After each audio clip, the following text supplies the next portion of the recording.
Friends எல்லாருக்கும் வணக்கம். இன்னைக்கு வந்து ஒரு கவர்மெண்ட் ஜாப் நோட்டிபிகேஷன் பத்தி பார்க்க போறோம். ஓகேங்களா? இதுக்கு வந்து நீங்க இன்டர்வியூ எதுவுமே அட்டன் பண்ண தேவையில்ல. ஜஸ்ட் எக்ஸாம் மட்டும் எழுதினா போதும். அந்த எக்ஸாமுக்கும் அவங்களே ட்ரைனிங்கும் கொடுத்துட்றாங்க.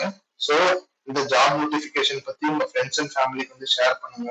கொஞ்சம் யூஸ்ஃபுல்லா இருக்கும். அதே மாதிரி இந்த சேனலை ஃபர்ஸ்ட் டைம் பாக்குறீங்கன்னா சப்ஸ்கிரைப் பண்ணிட்டு பார்க்க கண்டினியூ பண்ணுங்க. ஏன்னா வந்து இது வந்து 500 போஸ்டிங்ஸ் இருக்கு அப்படிங்கறது சொல்லியிருக்காங்க. அதுக்கப்புறம் இன்டர்வியூல டைரக்ட் போஸ்டிங்னா எப்படி அப்ளை பண்ணணும், என்னென்ன கேட்பாங்க எக்ஸாம்ஸ்ல, யாரெல்லாம் அப்ளை பண்ணலாம் அப்படிங்கறத ஃபுல்லா நாங்க நோட்டிபிகேஷனை டிஸ்பிளே பண்ணி எக்ஸ்பிளைன் பண்றோம். ஸோ ஸ்கிப் பண்ணாம இந்த வீடியோவை கடைசி வரைக்கும் பாருங்க. சப்ஸ்கிரைப் பண்ணணும்னா சப்ஸ்கிரைப் பண்ணிக்கோங்க. இந்த வீடியோ பிடிச்சிருந்தா லைக் பண்ணுங்க. இதுதான் வந்து அந்த கவர்மெண்ட் கம்பெனியோட ஜாப் நோட்டிபிகேஷன். ஓகேங்களா? யார் வந்து இதை ரிலீஸ் பண்ணிருக்காங்க அப்படின்னு சொல்லி பார்த்தோம்னா new insurance assurance company limited அவங்க வந்து இதை ரிலீஸ் பண்ணிருக்காங்க. ஓகேங்களா? Government undertaking company. ஓகேங்களா? இப்போ வந்து அவங்க வந்து என்னைக்கு ரிலீஸ் பண்ணிருக்காங்கன்னு பார்த்தோம்னா 16th December வந்து இந்த ஜாப் நோட்டிபிகேஷன் ரிலீஸ் பண்ணிருக்காங்க. யாருக்கோசம் ரிலீஸ் பண்ணிருக்காங்கன்னு சொல்லி பார்த்தோம்னா 500 அசிஸ்டன்ஸ், அந்த 500 பேருக்கு இந்த ஓப்பனிங் இருக்கு அப்படின்னு சொல்லியிருக்காங்க. அதே மாதிரி ஸ்டேட் வைஸ் எவ்வளவு ஓப்பனிங்ஸ் இருக்கு, அதுலயும் கேஷ் பேஸ்ல எவ்வளவு ஓப்பனிங்ஸ் இருக்கு அப்படிங்கிறது இந்த சார்ட்ல கொடுத்துருக்காங்க. ஸோ நாங்க இந்த நோட்டிபிகேஷன் லிங்க் வேணும்னா நீங்க கமெண்ட் பண்ணுங்க, இல்லைன்னா நாங்க எங்களோட டிஸ்கிரிப்ஷன் பாக்ஸ்லயே மென்ஷன் பண்றோம், அதை பார்த்து நீங்க படிச்சுக்கலாம். ஓகேங்களா? நம்ம தமிழ்நாட்டுல சொல்லி பார்த்தோம்னா டோட்டலா வந்து 40 வேகன்சி இருக்கு அப்படின்னு சொல்லியிருக்காங்க. ஸோ கேஷ் பேஸ் வேகன்சி சொல்லி பார்த்தோம்னா எஸ்சி கேண்டிடேட்ஸ்க்கு 9, அதுக்கப்புறம் எஸ்சி கேண்டிடேட்ஸ்க்கு இல்லைன்னு சொல்லியிருக்காங்க. அதுக்கப்புறம் ஓபிசி கேண்டிடேட்ஸ் வந்து 7 சொல்லியிருக்காங்க. அதுக்கப்புறம் எக்கனாமிக்கலி வீக்கர் செக்ஷனுக்கு 4 சொல்லியிருக்காங்க.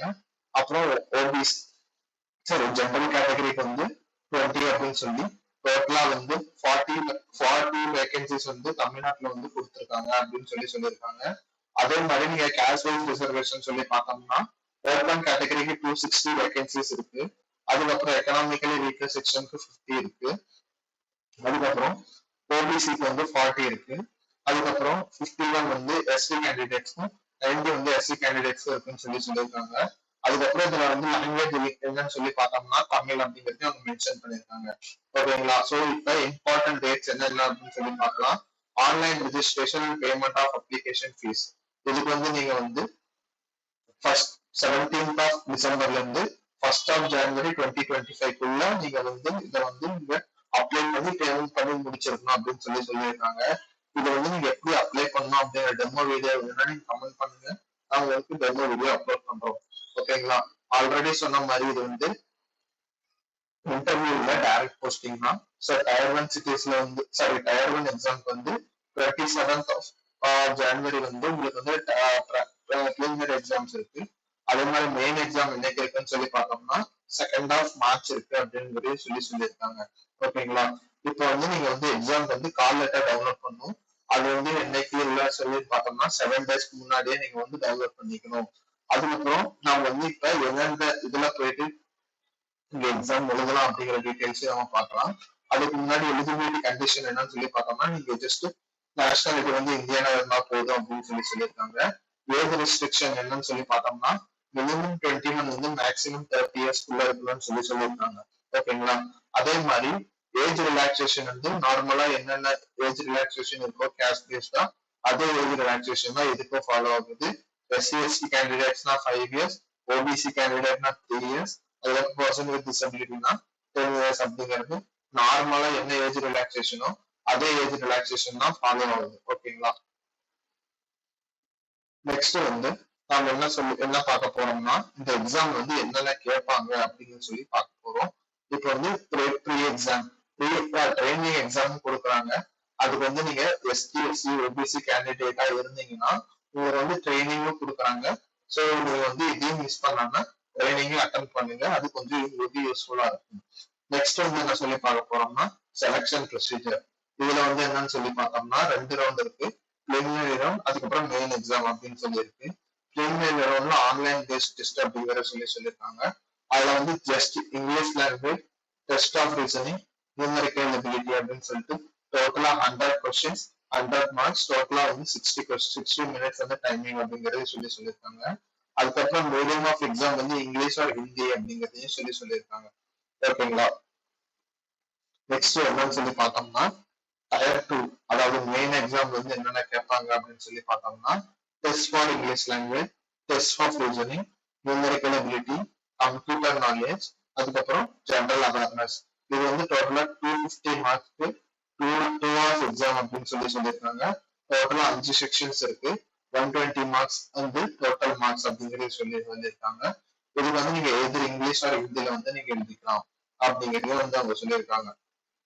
ஓகேங்களா. நெக்ஸ்ட் வந்து என்ன சொல்லியிருக்காங்கன்னா பெனால்டி ஃபார் ராங் மார்க்ஸ். இப்போ வந்து நீங்க பெனால்டியா வந்து தப்பா ஏதாவது எழுதிருந்தீங்கன்னா அதுக்கு வந்து பெனால்டி இருக்கும் அப்படிங்கிறது வந்து அவங்க சொல்லியிருக்காங்க. ஓகேங்களா. நெக்ஸ்ட் வந்து நம்ம என்ன பார்க்கலாம் அப்படின்னு சொல்லி பார்த்தோம்னா இப்போ வந்து எக்ஸாமினேஷன் சென்டர். நீங்க வந்து ஆன்லைன் அப்ளை பண்ணும்போது எக்ஸாமினேஷன் சென்டர் வந்து செலக்ட் பண்ணணும். ஸோ இந்த எக்ஸாமினேஷன் சென்டர் வந்து எங்க என்ன இருக்கு அப்படின்னு சொல்லி பார்க்கலாம். tentative list of examination center for prelims and main exam. அதுக்கு வந்து எங்கெங்க இருக்கு அப்படின்னு சொல்லி பார்த்தோம்னா நம்ம தமிழ்நாட்டுல போய் பார்க்கலாம். எங்கெங்க இருக்கு அப்படின்னு சொல்லி பார்த்தோம்னா சென்னை, கோயம்புத்தூர், மதுரை, நாகர்கோவில், சேலம், தஞ்சாவூர், திருச்சிராப்பள்ளி, திருநெல்வேலி, வேலூர். ஓகேங்களா. இது வந்து டயர் 1 எக்ஸாம்க்கு வந்து இந்த இந்த சிட்டிஸ்ல எல்லாம் போயிட்டு நீங்க வந்து எக்ஸாம் எழுதலாம். பட் மெயின் எக்ஸாம் வந்து எங்க எழுதணும்னு பார்த்தோம்னா நம்ம சென்னையில மட்டும்தான் எழுதணும் அப்படிங்கிறதையும் சொல்லியிருக்காங்க. நெக்ஸ்ட் வந்து நம்ம எவ்வளவு ஃபீஸ் கட்டணும் அப்படிங்கிறத பார்க்கலாம். ஓகேங்களா. ST, SC, person with disability, ex serviceman அவங்களுக்குலாம் வந்து ஜஸ்ட் 100 rupees கட்டினா போதும். இந்த கேட்டகரிக்குள்ள வராதவங்க எல்லாருமே எவ்வளவு கட்டணும்னு சொல்லி பார்த்தோம்னா 850 rupees வந்து கட்டணும் அப்படிங்கிறதையும் சொல்லியிருக்காங்க. ஓகேங்களா. அதுக்கு வந்து ஃபர்ஸ்ட் ஹவு டு அப்ளை, எப்படி அப்ளை பண்ணா நீங்க வந்து அப்ளிகேஷனை ரெஜிஸ்டர் பண்ணணும். அப்புறம் பேமெண்ட் வந்து பேமெண்ட்டை கம்ப்ளீட் பண்ணணும். நெக்ஸ்ட் வந்து உங்க போட்டோகிராஃப், சிக்னேச்சர் இது எல்லாத்தையுமே நீங்க வந்து அட்டாச் பண்ணணும் அப்படிங்கறது சொல்லியிருக்காங்க.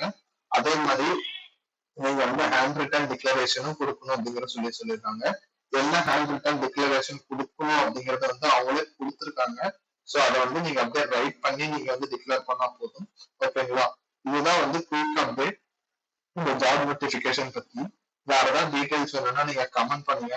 நாங்க உங்களுக்கு டைரக்டா வந்து ரிப்ளை பண்றோம்.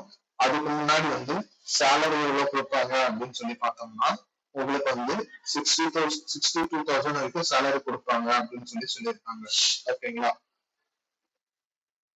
இதுக்கப்புறம் மீதி எல்லாமே வந்து கேஷ் பேஸ்டா என்னென்ன வந்து ஃபார்ம் வந்து நீங்க வந்து சப்மிட் பண்ணி அட்டாச் பண்ணோம் அப்படிங்கிறது தான் இதுக்கப்புறம் இருக்கிறது எல்லாமே.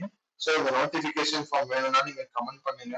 நாங்க உங்களுக்கு டைரக்டா வந்து கமெண்ட்லயே ரிப்ளை பண்றோம். இல்லைன்னா நாங்க எங்களோட டிஸ்கிரிப்ஷன் பாக்ஸ்லயும் ப்ரொவைட் பண்றோம். அதையும் நீங்க செக் பண்ணுங்க. தேங்க்ஸ் ஃபார் வாட்சிங்.